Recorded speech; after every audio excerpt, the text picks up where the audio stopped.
महाभारत में भगवान कृष्ण ने सिर्फ अर्जुन का ही विषाद खत्म नहीं किया, कर्ण को भी बहुत बड़ी सीख दी। महाभारत में कर्ण भी भगवान कृष्ण को अपनी व्यथा सुना रहे हैं कि मेरी मां ने मुझे जन्म देते ही त्याग दिया, आचार्य द्रोण ने मुझे शिक्षा देने से मना कर दिया क्योंकि उनकी नजर में मैं क्षत्रिय नहीं था। द्रौपदी के स्वयंवर में मुझे अपमानित किया गया कि मैं राज परिवार का हिस्सा नहीं हूं।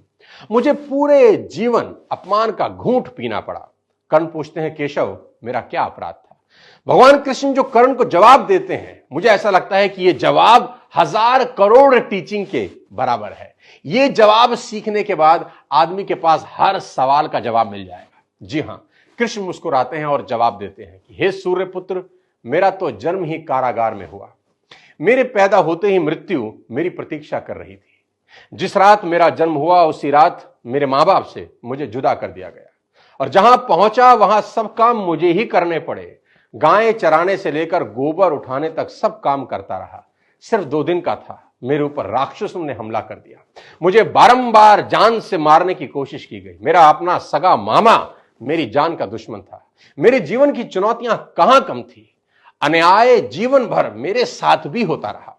कृष्ण कर्ण को समझाते हुए बड़ी बात कह रहे हैं जो हमें सीखने की जरूरत है कि जीवन में आपका अपमान होता है, यह इंपॉर्टेंट नहीं है। इंपॉर्टेंट यह है आप उस अपमान का जवाब कैसे देते हैं। कर्ण जीवन भर अपने अतीत की कड़वाहट से भरे रहे, पर कृष्ण कभी अपने अतीत पर आरोप नहीं लगाते।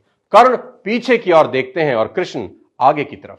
कुदरत ने दोनों के साथ अन्याय किया, पर कर्ण यह न्याय कभी भूल नहीं पाए और कृष्ण को यह न्याय कभी याद नहीं आया। एक ने अपने आप को क्रोध के विष से भर लिया और हीन भावना से भर लिया और दूसरे ने स्वीकृति के अमृत से। दोनों में अगर कोई अंतर था तो वो एक्सेप्टेंस का था। कृष्ण ने हंसकर अपनी नियति स्वीकार कर ली और कर्ण कभी अपनी नियति स्वीकार नहीं कर सके और परिणाम में कर्ण अधर्म के पक्ष में लड़ते हुए अकाल मृत्यु को प्राप्त हुए।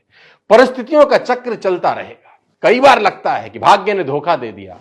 ये चुनाव हम पर है कि हम कर्ण की तरह रोएं या कृष्ण की तरह जीवन को उत्सव में बदल दें। जीवन में रोने के लिए नहीं, हंसने के कारण ढूंढने हैं, क्योंकि जीवन तो भगवान का भी कहां सरल था। जीवन है तो समस्या होगी ही, समस्या है तो हल भी होगा।